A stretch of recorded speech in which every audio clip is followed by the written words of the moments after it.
आपकी worksheet number 67 date 19/12/2020।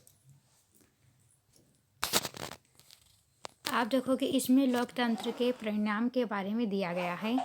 तो आपको लोकतंत्र के परिणाम के बारे में आपको अवगत कराना है। जैसे इसमें पहला प्रश्न है, किस प्रकार की सरकार में नागरिकों को सामाजिक समानता उपलब्ध होती है। तो आपको पता है किस में होगी, वो आपकी लोकतंत्र में होगी। दूसरा प्रश्न, रेखांकित शब्दों को सही करके वाक्य को पुनः लिखें। निरंकुश सरकार वैध सरकार होती है, निरंकुश सरकार अवैध सरकार हो सकती है। सत्य या असत्य बताइए। सूचना के अधिकार के सरकार के कार्य के बारे में जानकारी प्राप्त की जा सकती है जहाँ तक योग्यता हो या उपलब्ध हो। जिस चीज़ के लिए हमें जानकारी चाहिए वो हम सूचना के अधिकार के रूप में सरकार के कार्यों के बारे में जानकारी प्राप्त कर सकते हैं। ये हमारा सत्य है। लोकतंत्र अपने शब्दों में परिभाषित कीजिए। आपको लोकतंत्र का 9th में भी आप लोगों ने पढ़ा है लोकतंत्र के बारे में। तो लोकतंत्र को आप अपने शब्दों में लिखेंगे। ये 3 और 5 अंक के हैं। पहला प्रश्न है, शिकायत किस प्रकार लोकतंत्र को सफल बनाने में सहयोग देती है।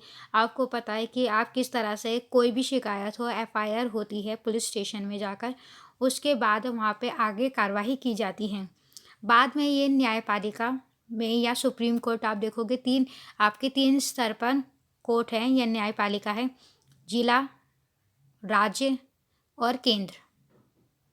लोकतंत्र में कौन कौन से परिणाम अपेक्षित हैं। आप देख सकते हो लोकतंत्र में कौन कौन से परिणाम अपेक्षित हैं, मतलब किस तरह के हैं। ठीक है।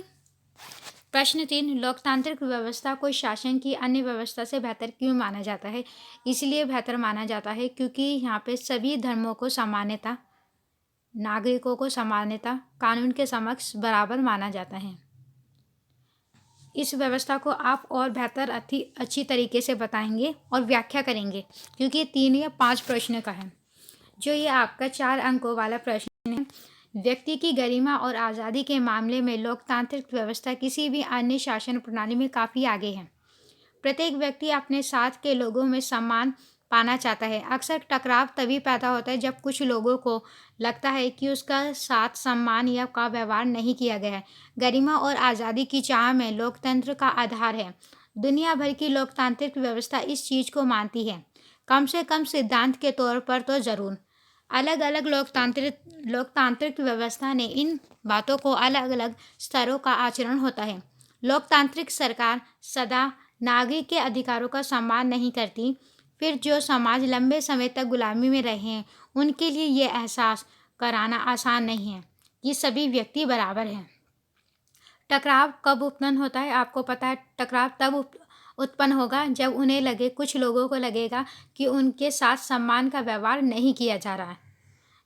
ठीक है। लोकतंत्र का आधार क्या है। आप बता सकते हो लोकतंत्र का आधार क्या है। आप देखो कि गरिमा और आज़ादी की चाह ही लोकतंत्र का आधार है। प्रत्येक व्यक्ति को सम्मान की चाह क्यों रखता है। आपको पता है कि प्रत्येक व्यक्ति नागरिकों के अधिकारों का सम्मान करना नहीं करती है। ठीक है ना।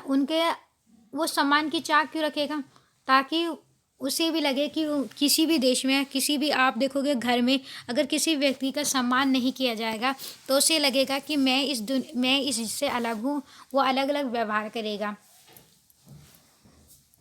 इसी तरह से एक देश है, अगर देश में प्रत्येक धर्म के, प्रत्येक जाति के लोगों को सम्मान नहीं मिलेगा तो वो सोचेगा कि हमारे लिए इस देश में कुछ नहीं है, वो उस देश के प्रति प्रेम व्यक्त नहीं कर पाएगा, ना ही उसमें हम राष्ट्रीय की भावना जागृत कर पाएंगे। प्रश्न 4, क्या व्यक्ति की गरिमा और आज़ादी को लेकर संसार में सभी सरकार समान रूप से व्यवहार करती है।